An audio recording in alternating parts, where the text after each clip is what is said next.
Malcolm, the Civil Rights Bill is with us now. What will it mean?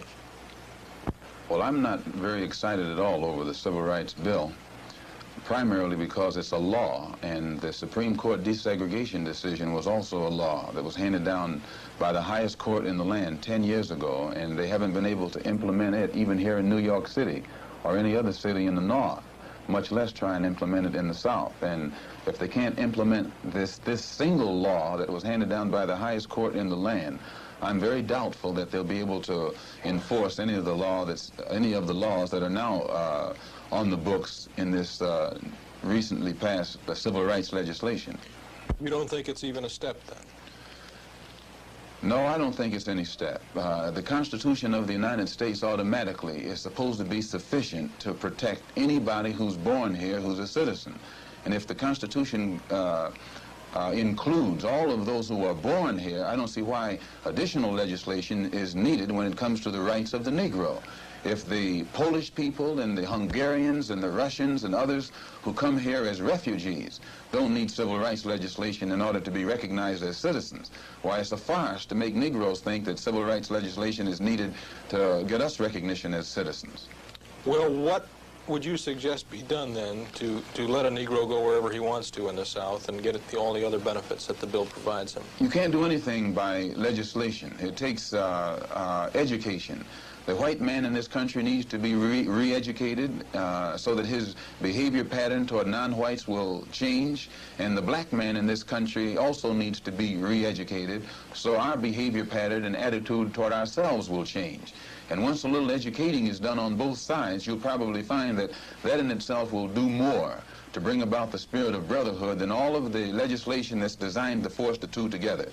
You can't legislate brotherhood. That brotherhood comes about through understanding, and understanding is created through education.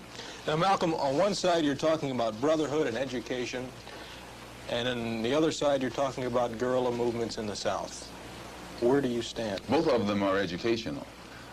We demand our right to have access to equality of opportunity to anything that this country stands for, as long as we're born here and come within the confines of the Constitution that governs this country.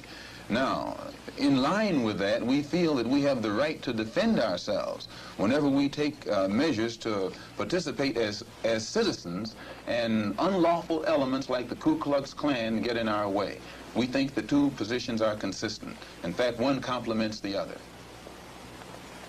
Malcolm, tell me why you want to send guerrillas to Mississippi.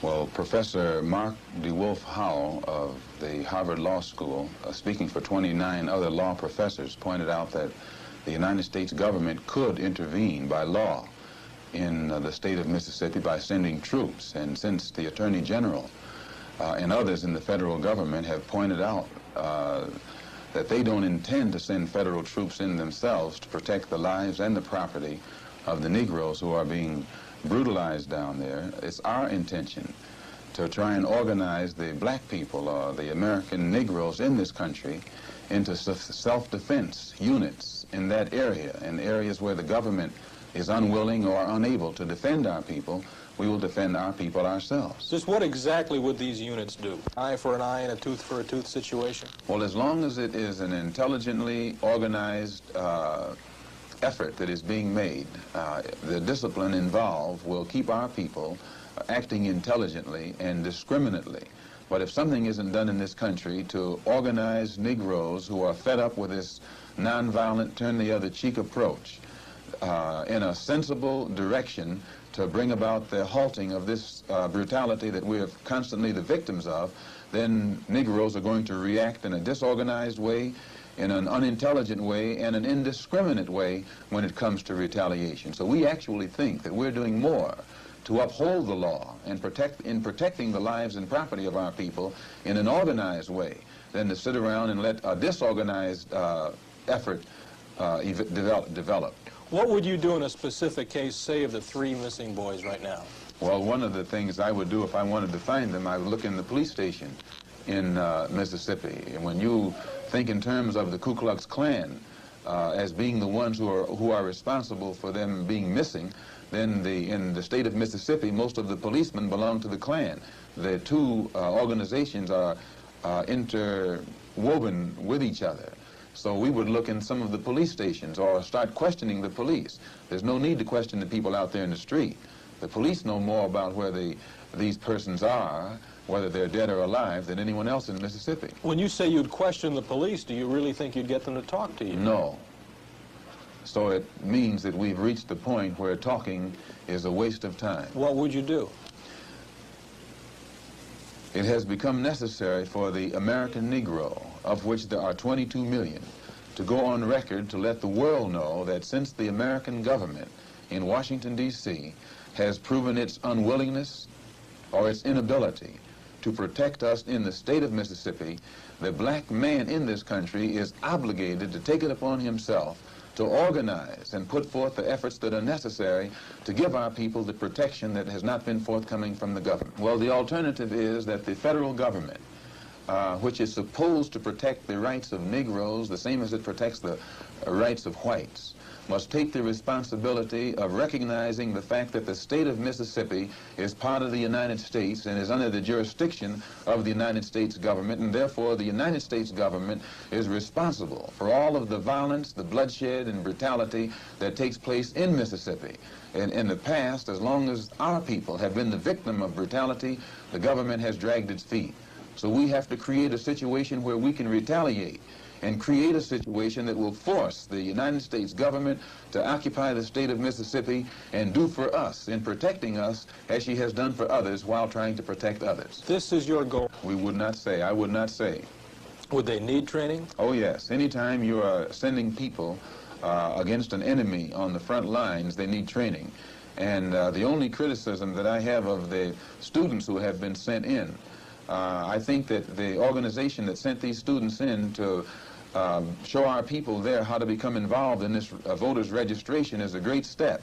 And the whites involved should be given credit as well as the Negroes who will receive the benefit of it. All of them should be given credit. But I believe that they made a tactical mistake in sending these young people in and not showing them how to defend themselves, because to send them in this area with no idea of how to defend themselves against the brutal attacks of the Klan is equivalent to sending soldiers on the front lines in Korea or in South Vietnam or Laos. And that enemy over there is nowhere near as vicious as the Klan and the White Citizens Council and other racist elements in this country. You mentioned that you would use white people to infiltrate the Klan to gather intelligence. Yes, in my speaking engagements around the country on the various campuses, I have found many young whites who were sincere in their desire to see an end brought to racism. And many of them are now actively involved in SNCC and the nonviolent approach. But those same ones who are involved in the nonviolent approach would become involved in any approach that they thought would bring an end to racism. And I think that most whites as well as blacks can see that from experience in Mississippi and other parts of the South, the racist element there are too morally bankrupt to react in a positive way to the nonviolent approach. Could you trust a person who belonged to the group that you used to call the Blue-Eyed Devils with information? Could you trust his information? When I referred to them as the Blue-Eyed Devils, I was speaking for Elijah Muhammad. When I referred to them as a race of devils, I was speaking then for Elijah Muhammad. And I don't speak for Elijah Muhammad today. In fact, if Elijah Muhammad is the leader of the black people in this country, as he professes, then he should be concerned with the brutal treatment that our people are receiving in the state of Mississippi and send his well-trained Fruit of Islam down there to protect our people instead of sending them out here in the street to attack former Muslims who don't want to go along with his program anymore. You would trust a white man's information, though? Well, I have gotten information from whites in the past, even while I was a member of the black Muslim movement, that I found to be pretty authentic. Malcolm, what's your ultimate goal?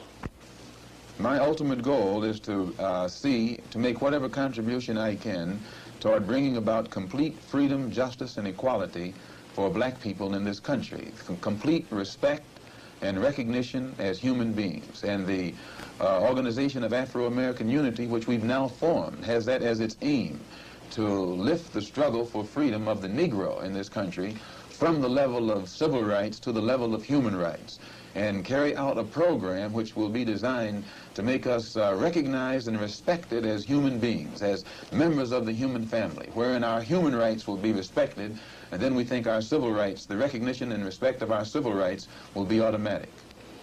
Do you feel that you personally are struggling now to retain your role as a Negro leader?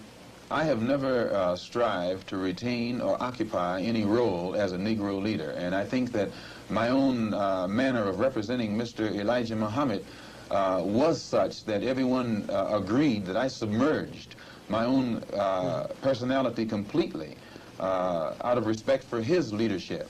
And so I wasn't trying to be a leader then, and I'm not trying to be a leader now. I'm one of 22 million black people in this country who is absolutely impatient and disenchanted and fed up when I have to look at the television every night and see police dogs biting our people, or see policemen clubbing our people, or see our women and our children being washed down the sewer with fire hoses, simply because they want to exercise their rights in a society which says that they are citizens. Can you give me some specific ideas of what you would do? No, I wouldn't give any specific ideas of what should be done or how we would go about doing it. But I can say that our people have been in the armed services. We have many Negroes in this country who know every type of fighting tactic imaginable in warfare. And if they can go into Korea and South Vietnam and Laos and train others in guerrilla warfare, they can come right over here and train our own people in defense tactics that can bring an end to this Klan-like brutality. Instead of our people continuing to let the Klan and these other racist elements intimidate us with murder and organized brutality, if the Klan knows that we will retaliate, that we can retaliate and will retaliate and do unto them as they have been doing unto us, we feel that that in itself will be sufficient to hold them in check. And if the government doesn't want this type of situation to develop, then it is up to the United States government to answer the plea of James Foreman and the other Negro leaders in the South and give them federal troops to protect the lives and property of our people. Those from outside would go in for the purpose of organizing the self-defense units.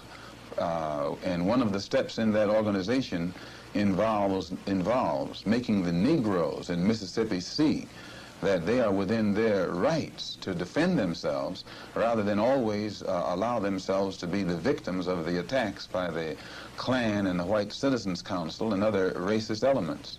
When you say defend themselves, what sort of methods of defense are you advocating? By any means necessary. Our goal is to force the United States government to take its role as a government and take its responsibility as a government and occupy the state of Mississippi and give our people the protection that they cannot get under the police system that now exists in that state. My name is Abu Bara. I am the founder of Black American Muslim Opinions. We are just getting started. Our mission is to openly discuss and examine social issues faced by Black Americans in their communities and formulate solutions that can be implemented in these communities from an Islamic perspective. We need your support to keep the organization going. Your donations will help us do the work necessary to help Black people overcome their social and economic challenges. Visit our website and learn more about what we do.